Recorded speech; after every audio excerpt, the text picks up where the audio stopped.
Welcome to Raise Women, the podcast. I'm your host, Tash, and this is a podcast that raises women up in faith, life, and the marketplace. Right now, we're in our Seasons series, all about relationships. In our last episode, I shared Ready, Steady, Date, where I told you the story of how I met my husband and how it all went down. If you missed that one, go back and have a listen. It's the perfect lead-in to today's conversation. Because today I have a very special guest with me, my husband, Tyron. We're going to talk together about the transition from dating to marriage and what it's really been like for us as now newlyweds. We want to be honest about the surprises, the stretchy moments, and the joy of this new season, and invite you all along into this conversation. If you're new here, don't forget to check out raisedwoman.com.au to see how we support women in every season of life. All right, let's jump in.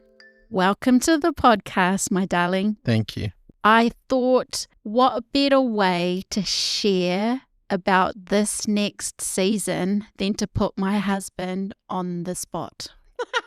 Great. Let's jump into it. The first section we're going to talk about is still covering the dating season. So as we get into this, what felt easy to you when it came to dating with me? I think that we just focused on enjoying each other's time, and it definitely was like not much pressure there. We were able to just enjoy ourselves and have fun and do cool things and eat lots of good food. Yeah, we're definitely foodies. I would say for me, what was easy, I found, you know how sometimes you can say, oh, let's catch up or let's do this, and it becomes, oh, I'm too busy or I have this other commitment. We actually never had that issue.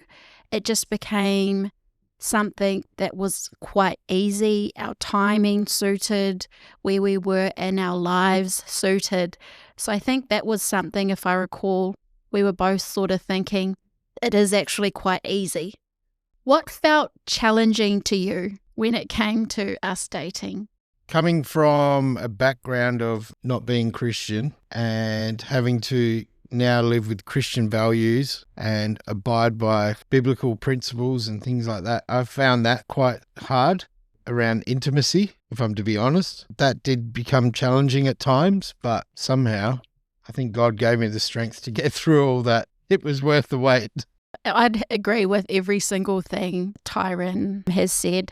Did you ever feel pressure from our spiritual community, culture, or friends when it came to what dating looked like? Yeah, so obviously spaces that we were in, serving at church and things like that, like we were basically being role models and leaders, and that, I guess that felt like there was a bit of pressure to make sure that we do the right thing, but I guess as well that wasn't so much pressure, that was accountability. Being in your mid-30s and navigating dating is really different. So I think that is a cultural shift. You have the culture of the world, and then you have a culture as a Christian. And I did make mention in the previous podcast, it's almost easy to think when you're in your 30s or 40s, you've got a different set of rules.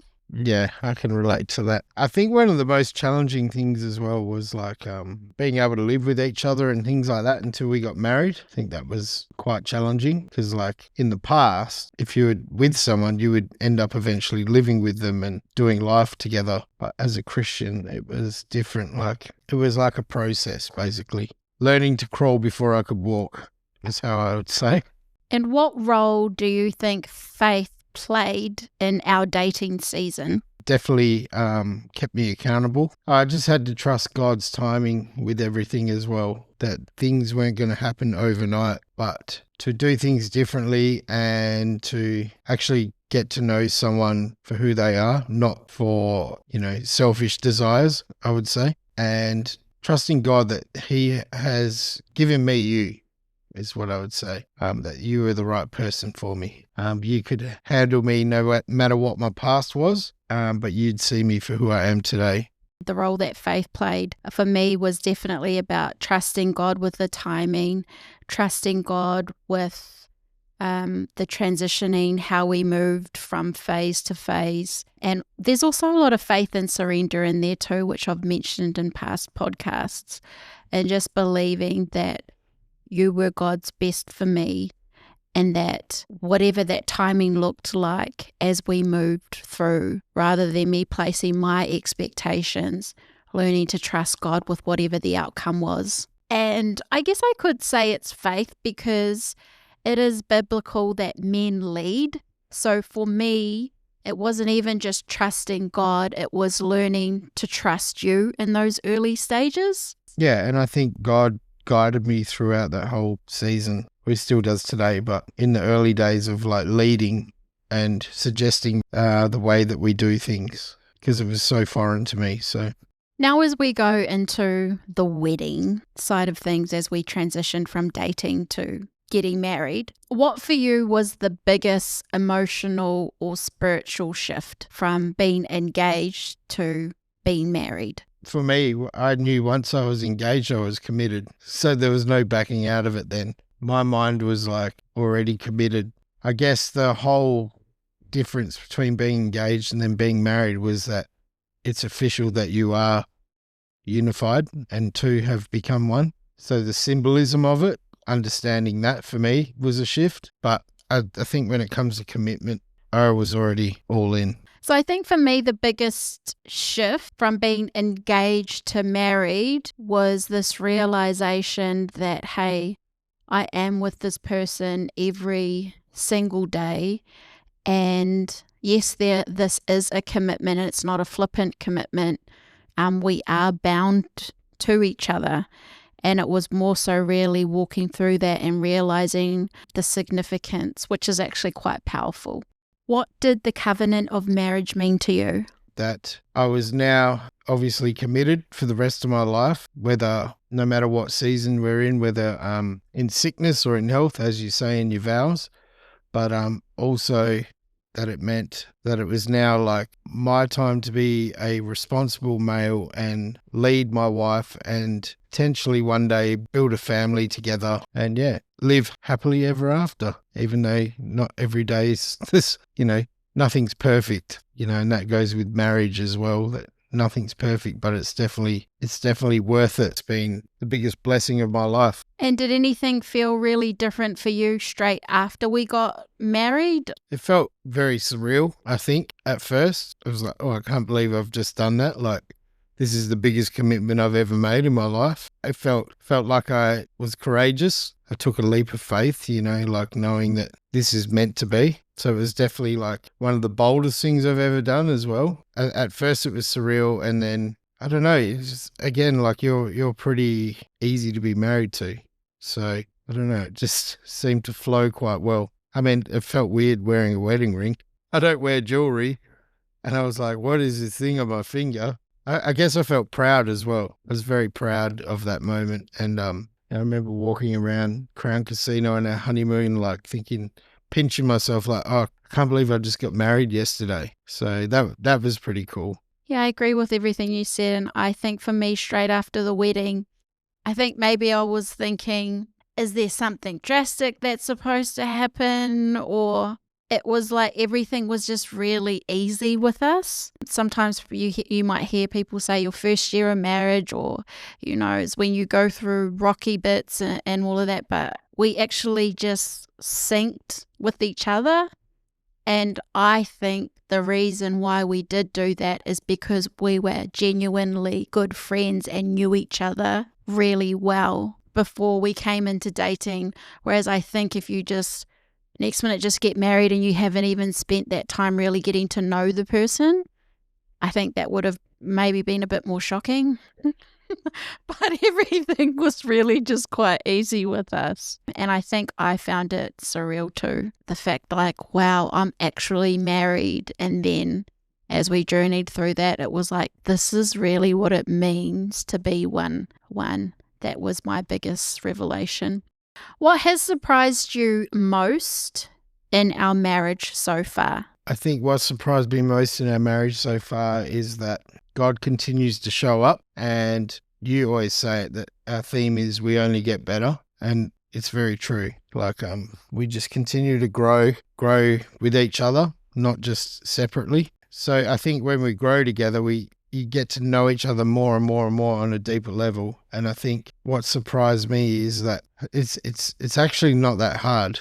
Like, I thought being married would be a lot harder. Yes, it is still very early days. Like, we're not far off 2 years married, but just seems to be so like easy, like going with the flow all the time. But it's definitely a lot easier doing life with someone.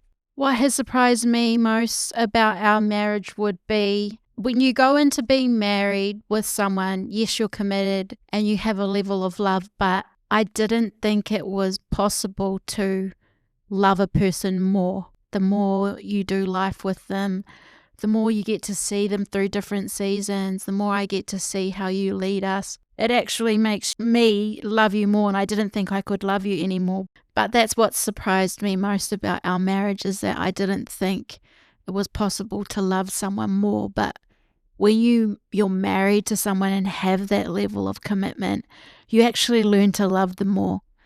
Do you think that there's been a big challenge in the transition with us being married? I don't think there's a big challenge in regards to us being married, but the personal pressure I put myself under sometimes can be challenging. Like, we don't own a house, like we're renting, and it's like in this market, I get a lot of fear. So I find that sort of personal pressure that I put myself under challenging. Like, I want to provide, I want to be secure, I want to make sure you're okay. So I'd say that would be my biggest challenge with being married, because when I'm single, when it's just me, who cares? Like, I'll sleep anywhere. I'll sleep in a swag, in a tent if I had to. The challenge is the personal pressure I put myself under to make sure I provide for you, even though you work and everything like that. But I don't know, it's just ingrained in me now, like a natural thing is like my mentality shifted where I'm like, yeah, I need to make sure that we're secure. I think when we were dating and that my time was my time, and when you're with someone else, and I think we both got used to that, it was, oh, you just don't do whatever you want. You actually have to communicate, and we sort of learnt that really early on, I would say, in our marriage, that hang on, wait, call them. Are we doing anything on that date? Is this going on? So I think it was more about just learning for me around communication and how when we move, we actually move together. The things that affect you affect me and vice versa. So I don't know that was a challenge, but it was definitely a big shift that I had to get used to. Have you learned to communicate differently? Yeah, definitely. I think even prior to getting married, I had to learn to communicate differently, because we all know that my delivery was cutthroat. I would say what I thought, how I thought it, and just vomit that out. So now I have had to learn to stop, pause, think about what I'm going to say, and deliver it to the best of my ability, or sometimes just not even say it at all. And I guess as well, like, words are powerful. So like, I do always try and think like, is this going to raise you up, or is it going to bring you down? Is it encouraging you, or is it discouraging you? And I think as well, like, one of your love languages is words of affirmation. I need to be mindful of that. Like, that's not my love language, but I know it's yours. So yeah, I've had to learn to communicate and express to you how I feel and how I love you. I've had to learn, and females, we do need to learn this, how the other person communicates and receives information actually matters. And so I've had to learn with you how to best get across what it is that I need to, and how to learn how to adjust when I need to get something across to you. And I've also learned too that men cannot just read your mind, but if there's something very particular when it comes to communicating, just tell you, because it'll just save me a whole lot of time. It's not that you just can't read men's minds, you can't read anyone's mind. I know, but the woman on here will get what it is that I'm saying. Sometimes we just want men to just get it, but now I understand. No, just say it. He can't read my mind. This is what I mean. So that's what I'd say around communication. Where have you seen God at work the most in our relationship? Yeah, there's like a supernatural grace that God gives us. Like, I don't think we've argued very much. No, we haven't. We're not perfect, don't worry. We do disagree. but we don't have full-on blow-ups. You know, prior relationships, prior to being married and being with Tash, my relationship sucked. And then, I don't know, with this one, there's like just this supernatural grace for each other. And I don't know, like a deep level of understanding each other that I think that only God can do that for us. Like, it's really hard to even put it into words. But that's a great answer, and I agree. I would say where I have seen God work in our relationship was actually back to the very, very start, how he brought us together. I still think to this day it was about how God brought two broken pieces together and made them whole separately and then stronger as we came together. Because you were able to work through your past issues and hurts. I was able to work through my past issues and hurts. And I think it came down to us putting in the work as individuals, so that when we did come together, which can only be through God, we were able to move forward, prepare it, like being able to receive each other, which is important. And you even said in the last podcast, you said it's important to be whole and healed. What's one thing you'd encourage other couples to do early on in marriage? Just enjoy each other's time. You know, don't put too much pressure on yourself. It's not a race, like it's a journey together.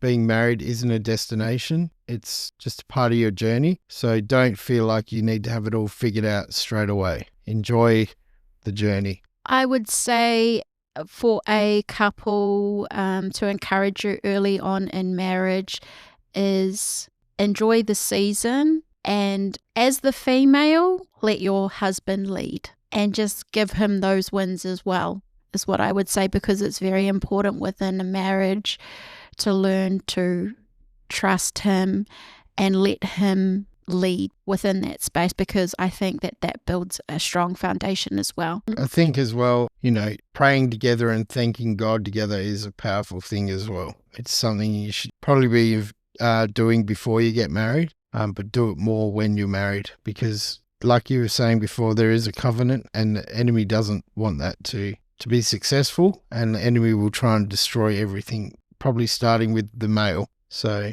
making sure that you're in a good headspace to be able to lead your wife is important too for the males. And planting yourself in church, which my husband makes sure that we do. Even if I have to wake you up on a Sunday. Would you like to add anything else about what we've spoken about, honey, when it comes to the season of marriage and transitioning from dating to being married that could encourage anybody? Yeah, just to encourage men that are thinking about getting married or in that phase of their life when they're going to get married. Definitely make sure that you are being led by other strong male role models in your life. You know, people that you trust, people that have been married, and people that you know are going to be honest and real with you and not sugarcoat the things that you need to not leave unchecked before you get married. And yeah, so like, don't go through this journey alone trying to figure it out by yourself. Make sure that you've got people to support you around you, that you know that their advice is going to add value to your relationship. That's great advice. Well, this is Raise Woman, the podcast. Thank you so much for being on this episode, my darling. Thanks for having me. I think it was really important as we wrap up this season series to be able to give two different perspectives, even though I did put Tyron on the spot. But this is Raise Woman, the podcast. Thanks so much for tuning in to our season series on relationships. So far, we've looked at life before the person, the season of singleness, dating, and now newly married from a couple's perspective. Make sure you're following along on Instagram, TikTok, and Facebook at Raise Woman Podcast so you don't miss out on what's coming next. And if you're new, head over to raisewoman.com.au to see how we're supporting women through every season of life. Be sure to tune in to the next episode to see what else we've got cooking. Until then, this is Raise Woman, the podcast. Thanks for listening. Stay blessed.